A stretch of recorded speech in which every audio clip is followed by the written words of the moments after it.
বৃহস্পতিবার জিলহজ মাসের 1 তারিখ। চাঁদ যদি না ওঠে একদিন আগ পিছ হবে। সম্মানিত হাজিরিন, এই জিলহজ মাসের চাঁদ যখন উঠে আমরা অধিকাংশ মুসলমান কি নিয়ে ব্যস্ত থাকি?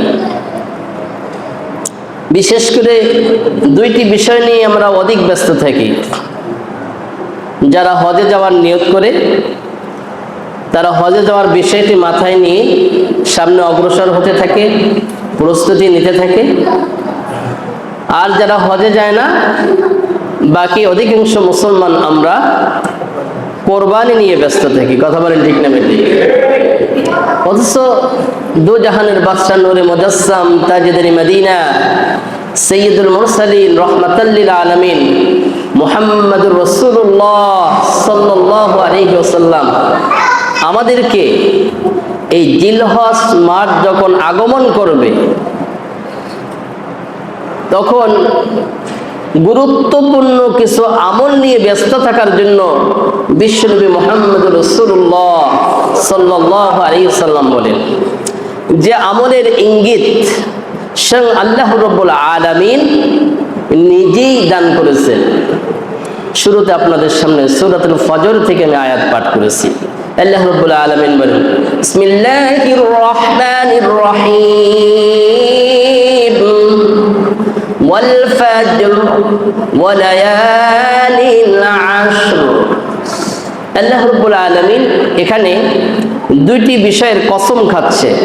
একটা হলো ফজর আর হলো ওয়ালায়ালিন আশর, 10টি রাতের কসম খেয়ে আল্লাহ তাআলা রব্বুল আলামিন বলতেছেন যে এই 10টি রাত বা জিলহজ মাসের এই 10 দিন তোমরা নিজেকে অন্যান্য সময়ের থেকে নিজেকে বেশি আমলের মধ্যে ব্যস্ত রাখবে। সুবহানাল্লাহ।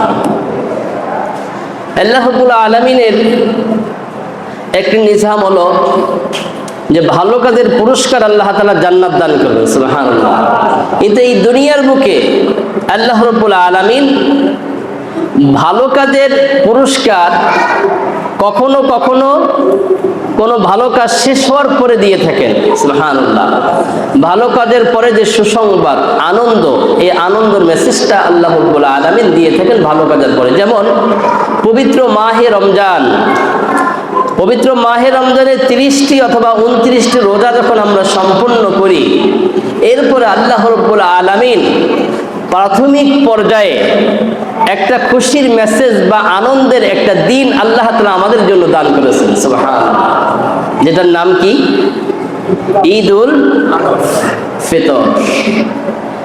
এই যে ঈদুল ফিতর 30 বা 29টি রোজা রাখার পরে এই যে ঈদের আনন্দ আমরা উপভোগ করি, এই ঈদের আনন্দটা অন্য কোনো মৌসুম বা অন্য কোনো দিনে এটা কি অনুভব করা সম্ভব? কেউ পারে? এই আনন্দ দেওয়ার জন্য অনেকেই অনেক দিন বিশেষভাবে পালন করে।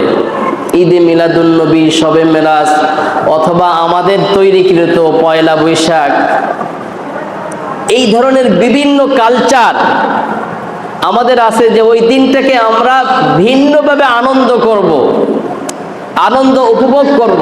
কিন্তু আল্লাহ রাব্বুল আলামিন কর্তৃক যে আনন্দের দিনটি নির্ধারণ করেছেন, একটি হলো ঈদুল ফিতর আর একটি হলো ঈদুল আজহা।